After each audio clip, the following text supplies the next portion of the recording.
আজ আমি একটা চাল কুমড়ো রেসিপি দেখাচ্ছি। এটা খুব ভালো লাগে খেতে, তবে এটা একটু মিষ্টি হয় খেতে। তোমাদেরকে করে দেখাচ্ছি। তো দেখো, আমি চাল কুমড়োটাকে এরকম করে পুড়ে নিয়েছি খোসাটা ছাড়িয়ে, আর এটাকে এরকম করে চিপে চিপে এরকম জলটা বের করে নিয়ে এরকম রেখে দেবো।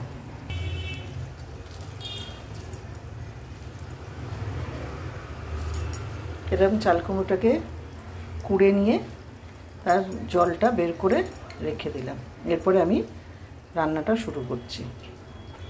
এই রান্নাটা করতে আমার লাগবে নারকেল, আর কিছু লাগবে না। তো আমি রান্নাটা শুরু করছি। কড়া বসিয়ে দিয়েছি গ্যাসেতে, কড়া গরম হয়ে গেছে। এবার আমি চাল কুমড়োটা যে গ্রেট করে নিয়েছিলাম সেটা কড়ায় দিয়ে দেবো। এই রান্নাতে কোনো তেল লাগে না, কোনো হলুদ লাগে না, কোনো লঙ্কা লাগে না, নামমাত্র একটু শুধু নুন লাগে।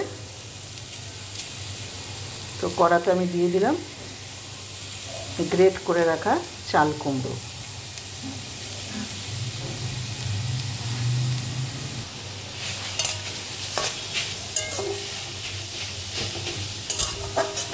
এটা একটা পুজোর রান্না।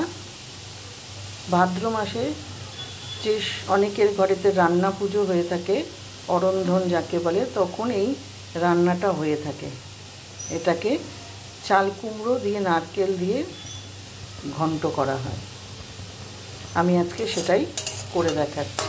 এটা আমার বাপের বাড়ির রান্না। আমার বাপের বাড়িতে রান্না পুজোতে এই রান্নাটা হয়ে থাকে। আমার খুব ভালো লাগে খেতে, তাই আজকে নিজেই করে খাচ্ছি। নেড়ে নিয়েছি। এবার এর মধ্যে একটু ঢাকা দিয়ে দেব। ঢাকা দিয়ে দিলাম। এর থেকে জল বেরোবে, যতটা জল বেরোবে সব শুকিয়ে নেব। তারপরে আমি রান্নাটা আবার কী কী দিতে হবে দেখাবো। এখন 2 মিনিটের জন্য ঢাকনা দেওয়া থাকুক। এর মধ্যে আমি সামান্য একটু নুন দিয়ে দেবো। রান্না করতে করতে লাইটটা চলে গেল। এর মধ্যে এবার কটা তেজপাতা দিয়ে দেবো।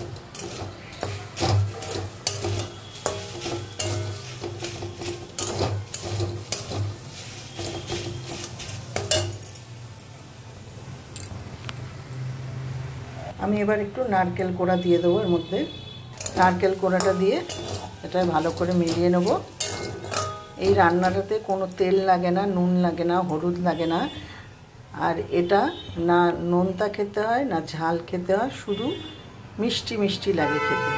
এটা একটা পুজোর প্রসাদ, মানে ঠাকুরকে ভোগ লাগানো হয়।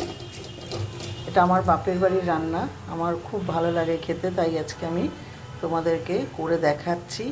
কিন্তু ভিডিওটা হয়তো সেরকম ব্রাইট হবে না, কারণ কারেন্ট চলে গেছে। আমি টর্চের আরও রান্নাটা করছি। 2 চামচ মতো চিনি আমি দিয়ে দিলাম। আমার চাল কুমড়ো দিয়ে নারকেল দিয়ে রান্নাটা কমপ্লিট হয়ে গেছে। ঠিক এরকম দেখতে হয়েছে। ঠিক মনে হচ্ছে যেন নারকেলের ছাই মেরেছে, এটা নাড়ু বানানোর মতো। আর খেতেও কিন্তু অনেকটা ওরকমই লাগবে। নারকেলকে যেরকম চিনি দিয়ে বা গুড় দিয়ে পাক দিলে যেরকম হয়, ওরকমই খেতে লাগবে। আর এই যে তেজপাতা দিয়েছি, তার একটা সুগন্ধ বেরোবে। একটু করে খেয়ে দেখো তোমরা সবাই। আমার তো খুব ভালো লাগে। এবার তোমাদের কেমন লাগবে একবার একটু করে খেয়ে আমাকে কমেন্ট করো। তো আমার রান্নাটা কমপ্লিট। চাল কুমড়ো দিয়ে নারকেল দিয়ে ভাজা।